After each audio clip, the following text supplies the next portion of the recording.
इतिहास इस बात का गवाह रहा है कि जब भी वोट परसेंटेज 5% तक बढ़ा है तब तब सत्ता बदली है। 1967, 1980 और 1990 इसका बड़ा उदाहरण है। साथ ही साथ 1990, 95 और 2000 में जब वोट प्रतिशत 60% या उससे ज्यादा था तब लालू यादव जो है वो सत्ता के केंद्र में थे। इस बार भी जो है बम्पर वोटिंग हुई है।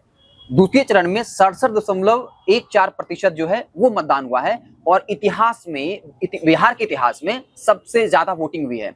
कई लोगों का ये मानना है और ये प्रमाण भी है, जहां जहां ज्यादा वोटिंग होती है वहां सत्ताएं बदल जाती है। क्या बिहार में ऐसा होने वाला है? महागठबंधन ये दावा भी कर रही है, लेकिन एनडीए का ये कहना है कि वो 160 से 180 सीट जीतेंगे। ये जो वोट प्रतिशत बढ़ा है ऐतिहासिक हुआ है, इतिहास में सबसे ज्यादा बिहार चुनाव के इतिहास में। इसके मायने क्या है वो हम समझेंगे सीधा संतोष सर से।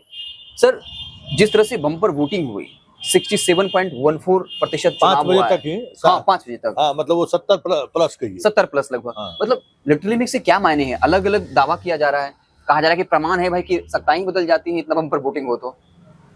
देखिए, वो जो दौर था 95, 2000 का जो दौर था, जिस दौर में वोटिंग परसेंटेज बढ़े थे, उस दौर में कहीं से इसमें कोई ये बात नहीं है। टीएन सेशन का एक दौर था, उसमें पहली बार सवर्णों के मतदान केंद्रों पर पिछड़ों को वोट देने का मतलब अधिकार नहीं, मतलब मौका मिला था। और वही एक चुनाव था जिसमें लालू यादव अकेले बहुमत हासिल किए। 95 के बाद फिर कभी वो बहुमत हासिल नहीं किए। और फिर 2000 में चीजें बदली थोड़ी। लेकिन अभी जो 2025 का अगर चुनाव की हम बात करें तो ये जो वोटिंग परसेंटेज का जो उछाल है ऐतिहासिक है।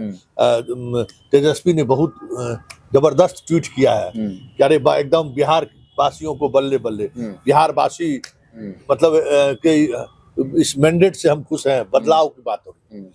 हमें लगता है कि उनका वो आंकड़ा होगा। और जबकि आप भी घूमे हैं और हम लोग भी घूम रहे थे, कहीं नीतीश कुमार या इस सरकार के खिलाफ कोई इनकम्बेंसी नहीं दिखाई।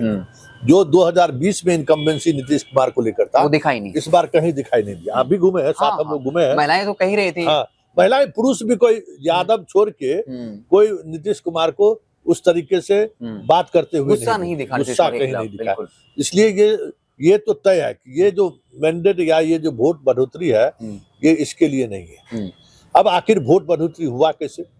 एक तो एक एसआईआर का मामला कर रहे हैं कि भाई उसमें जो भी मरे हुए वोटर या बिहार से बाहर वोटर थे वो लोग हटा दिए गए। एक्चुअल वोटर यहाँ है।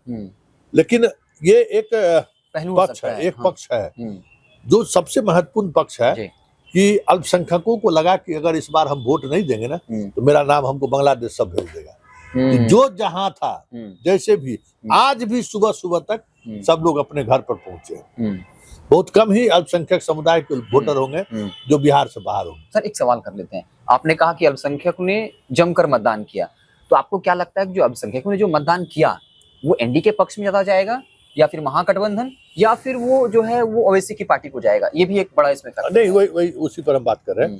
जैसे किशनगंज में सबसे ज्यादा पोलिंग हुई, बहुत ज्यादा 70%। हाँ, तो उसे एकदम रिकॉर्ड 76% से ज्यादा पोलिंग है, रिकॉर्ड तोड़ दिया है वो। तो किशनगंज में उतनी बड़ी बात है, तब इसका मतलब ओवैसी फैक्टर वहां जो है उस तरीके से काम नहीं किया है। ओवैसी फैक्टर काम करता तो इस तरीके का पोलिंग नहीं होता। तो जब आपस में अगर बहुत ज्यादा वोटों का बिखराव होता है ना तो मतदाता थोड़ा सुस्त हो जाता है। हाँ। और दोपहर बाद तो उसका मुसलमानों का जो किशनगंज का ट्रेंड ही रहा है कि किस तरीके से वोट करते हैं। तो एक बात साफ है कि इस बार ओवैसी फैक्टर उस तरीके से काम नहीं किया, क्योंकि अररिया, कटिहार, किशनगंज का जो इलाका है वहाँ बम्पर वोटिंग हुई है। और बम्पर वोटिंग संकेत है कि वहाँ कांग्रेस या फिर जदयू चुनाव लड़ रही है अधिकांश सीटों पर। वहाँ जबरदस्त जबरदस्त फाइट है। और जो जिस की बात अगर हम करें, हम अपने दर्शकों को बताना चाहते हैं, ये इस पर जरा गौर करने की बात है कि बिहार में 2000 ईस्वी से लेके 2020 तक जो वोटिंग ट्रेंड रहा है उसमें 7 लाख 8 लाख पुरुष ज्यादा वोटिंग किए। अच्छा, जरा इसको गौर करिएगा, खेला कहाँ हो रहा है लोग समझ नहीं रहे हैं। लेकिन इस बार फर्स्ट फेज में जी मात्र 29,880 वोट पुरुष ज्यादा किए हैं। मतलब कहाँ महिलाएं- 5 लाख 6 लाख पिछले चुनाव में 2020 में 5,80,000 पुरुष ज्यादा वोट किए थे। मतलब महिला से ज्यादा वोटों का जो अंतर हाँ, था। मतलब संख्या में अगर बात बिल्कुल, करें, क्योंकि बिल्कुल। आबादी जो है वो आबादी मायने रखता है ना। बिल्कुल, बिल्कुल। वो जो आप जब उस पर ध्यान करिएगा तो भाई 1,000 में 900 महिला है ना, उसी तरीके से हाँ। वोटर में भी ये है, महिला का वोटर कम है, पुरुष का वोटर ज्यादा है। उस पर आप समझिए इस बार कहाँ 5,80,000 90,000, वो घट कर आ गया है 29,000 पर। तो ये जो 4,000 5,000 लाख का जो गैप है ना, मतलब हर कंस्टिट्यूंसी में 4 से 5,000 एक्स्ट्रा महिला ने वोट किया है। और जो हम लोग आप भी देखे होंगे कि जो 10,000 और क्या कहते हैं वृद्धा पेंशन, कमाल का, मतलब ये जो वोटिंग परसेंटेज, ये तो काम किया ग्राउंड पे। वोटिंग परसेंटेज में सबसे बड़ी वजह वही रही है। जिस इलाके में आज जहां चुनाव हुआ है, हम लोग मानते थे बहुत जबरदस्त चल रहा है, ठीक है ना।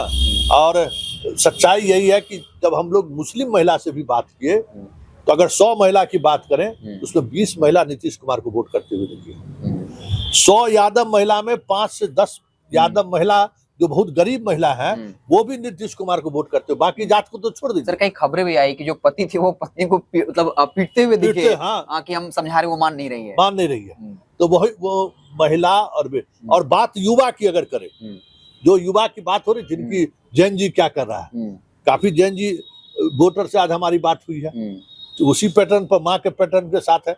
देखिए नीतीश कुमार सिर्फ यही नहीं है, आप मैट्रिक में फर्स्ट डिवीजन कीजिए तो 10,000, इंटरमीडिएट में फर्स्ट कीजिए तो 15,000 20,000 के 25,000, ग्रेजुएशन में फर्स्ट कीजिए तो हर वर्ग के लोग लाभुक हैं। किसी न किसी योजनाओं के तहत उसका लाभ उसको मिला है। और जिस बात को विपक्ष समझने में चूक किया है कि जीविका दीदी का जिस तरीके से आज इस्तेमाल फर्स्ट फेज में भी हमने देखा था, और सेकंड फेज में भी हम लोगों ने देखा कि एक एक महिला बूथ पर उसकी जिम्मेवारी थी कि उसका फोटो, पहचान पत्र लिखना, उसका फोटो खींचना और अपने सुपरवाइजर को भेजना। और देखिए जीविका दीदी ग्राउंड जीरो पर काम करती है, वहां किसी पॉलिटिकल पार्टी का कोई प्रवेश नहीं है। नीतीश कुमार को यह बात समझना होगा कि उस वहां किसी पॉलिटिकल पार्टी का कोई प्रवेश नहीं है, ये तय मानिए। जब किसी पॉलिटिकल पार्टी का वहां प्रवेश नहीं है, वहां जो वोटर महिला वोटर है, मतलब जो गांव में थी 100% महिला वोट की है। और वो वोट कैसे वोटर वहां जाए, इसके लिए जीविका दीदी का जो सुपरवाइजर था वो गांव में बैठी हुई थी। इस तरीके से किसी बीजेपी कई जगह तो बूथ के अंदर भी बैठी हुई थी। हाँ, सब जगह बैठी हुई थी। और वीडियो ऑडियो वायरल हुआ, उसमें जीविका दीदी कान में कह रही थी महिलाओं के कि 10,000 आया है, अब 2 लाख भी आएगा। इस तरह की बात, मतलब मोटिवेट किया जा रहा था। हाँ, वो अरे आप ये लोग अभी समझ नहीं रहे, अभी ये लोग किलगुड में जी रहे हैं। जब रिजल्ट निकलेगा ना, जब जिन निकलेगा तब समझ में आएगा, कहेगा कि महाराष्ट्र की तरह जैसे ईवीएम बदल दिया गया। जिस ग्राउंड जीरो पर जो नेटवर्क काम किया है वहां इनके, अरे भाई बीजेपी कहती है कि हर बूथ 5 यूथ, मेरा बूथ पर जो है सो 5 गो यूथ है, और जदयू का जो है हर बूथ 500 महिला। एक किसी भी गांव में कम से कम अगर बात करिए तो 2 से 4 स्वयं सहायता समूह है, जीविका दीदी का समूह है। एक पंचायत में समझिए कि उसमें 30 तरह महिलाएं होती हैं अक्सर, तो और 8 से 10 महिला का ग्रुप है। सब समझ जाइए कि उसका एगो हेड, एक पूरा चेन है। जहां किसी पॉलिटिकल पार्टी का पहुंच नहीं था, वहां नीतीश कुमार का पहुंच वहां बढ़ा, पैसा भी दिया और सब कुछ उसका। वो जो वोटिंग परसेंटेज बढ़ते हुए आप देख रहे हैं, एक बड़ी वजह जीविका दीदी का योगदान है, 10,000 का योगदान है, और वृद्धा पेंशन।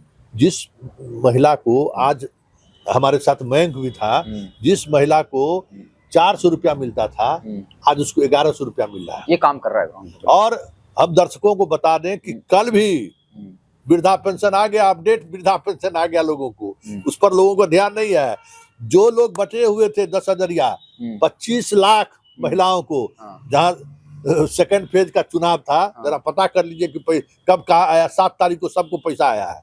7 तारीख को आप करें पैसा है? 7 तारीख को कर रहे हैं। मतलब जो 10,000 नहीं मिले से नाराज भी थी, तो हाँ नहीं नहीं, वो हमको लगता है कि सरकार की वो रणनीति का हिस्सा था कि फर्स्ट फेज वाले को पहले दे दिया, सेकंड मतलब सेकंड फेज वाले को में भी 50% को दे दिया, 50% को रोके हुए था कि जैसे चुनाव के नजदीक में आएंगे तो भेज देंगे। वो फर्स्ट फेज में भी हुआ। तो ये सारा कुछ जो देख रहे हैं ना आप कि वोटिंग परसेंटेज का बढ़ना, महिलाओं का पार्टिसिपेशन होना, ये सारा कुछ दर्शा रहा है वही। और एक बात समझ लीजिए कि कोई भी सरकार इस देश में अभी तक जितनी भी सरकारें हैं जो इस तरीके का लाभुक योजना की बात की है, चर्चा की है, उससे 10 टाइम्स ज्यादा नीतीश कुमार लोग समझ नहीं रहे हैं। बच्चा पैदा लिया उस समय से लेके और ग्रेजुएशन तक सबको कुछ न कुछ मिल रहा है। लड़की को पोशाक, लड़का का पोशाक, साइकिल, किताब, कॉपी, बस्ता, टिफिन बॉक्स सबको मिला ना। और इस बार सबको दे दिया गया। महिलाओं को आरक्षण नौकरी में, नौकरी एक परसेप्शन सर महिलाओं के पक्ष में रहता है। अभी 50% महिलाओं जहां गए जिस बूथ पर जाते थे महिला सिपाही मिल जाती थी, कभी महिला उसका रिजर्वेशन।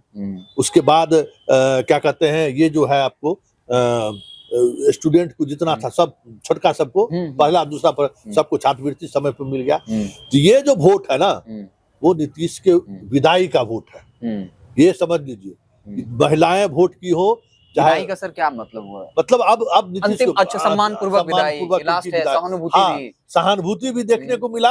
अरे आप तो नीतीश कुमार अस्वस्थ है, ठीक है अस्वस्थ है, लेकिन ये जो आप देख रहे हैं ना वो नीतीश की विदाई का मतलब सम्मान पूर्वक नीतीश मुख्यमंत्री की कुर्सी पर रहते हुए विदाई हो।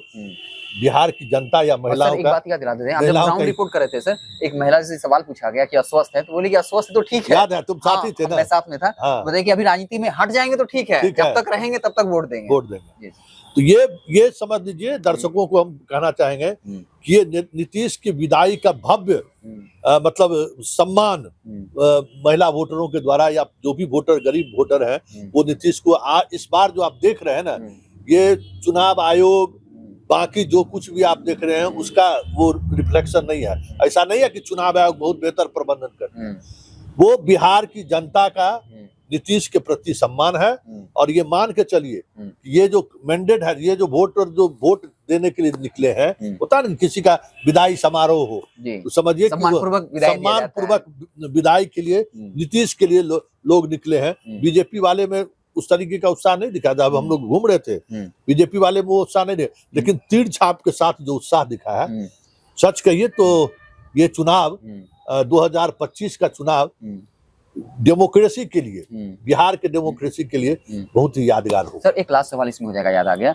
तो अमित शाह को जो बड़ा रणनीतिकार माना जाता है, लेकिन नीतीश कुमार तो यहाँ पर भारी पड़ गए। मतलब जीविका दीदियों का इस तरह इस्तेमाल हुआ और जो वोट परसेंटेज बढ़ाकर नीतीश कुमार की सबसे बड़ी भूमिका रही, उनकी रणनीति रही। देखिए जो सिर्फ जीविका दीदी ही नहीं, हर दलित टोले में उसका टोला सेवक है जिसका दरमाहा 15,000 से 30,000 किया है। हर मुस्लिम मोहल्ले में उसका जो है कौन मरकज है, समझ गए, जो महिला रहती है उसका काम कुछ नहीं है, उसका काम यही है। तो जो पार्टी अपने कार्यकर्ताओं के बदौलत चुनाव जीतते रही है वो ऐसे मतलब ग्राउंड तक पहुंचा दिया गया है और उस वहां पहुंचा के लोगों को बूथ तक लाने की कोशिश उसकी जिम्मेवारी थी। आप एक बात जान लीजिए, टोला सेवक ये जो कोई मरकज करते हैं उसको महिला होती है, शिक्षा विभाग के सारा अधिकारी आज टेंशन में थे। सारे विभाग, उस विभाग के अधिकारियों को पूरा समझ जाइए कि फोन लाइन पर मौजूद था, एक एक महिला को वोट के लिए निकालिए, उसकी जिम्मेवारी थी। ये सारा कुछ जो आप देख रहे हैं ना उसी का रिफ्लेक्शन है बिहार में जो ये वोट हुआ। तो चलिए, एक तरफ जहां कहा जा रहा है कि उदाहरण दिए जा रहे हैं कि जब जब 5% वोट बैंक बढ़ा तो सत्ताएं बदल गई, लेकिन ये बात भी सच है कि जब जब महिलाओं का टर्नआउट ज्यादा होता है नीतीश कुमार के लिए फायदेमंद होता है। और सर ने एक उदाहरण दिया कि सीमांचल के इलाके में, किशनगंज का जिक्र कर रहे थे, जहां महिला और पुरुष के वोट का अंतर 5 लाख होता था वो घट के 25,000 आ गया पूरे देश में, पूरे प्रदेश में माफ करिएगा। तो आप समझ सकते हैं एक एंगल अगर वो भी है तो ये भी है कि महिलाएं ने बढ़ चढ़कर जो है वोट किया है। और ये बिहार में जग जाहिर है, अगर महिलाओं का अगर वोटर टर्नआउट बहुत ज्यादा हो तो फिर क्या कुछ होता है। आपको बातचीत कैसी लगी कमेंट बॉक्स में जरूर बताइएगा। बहुत बहुत धन्यवाद।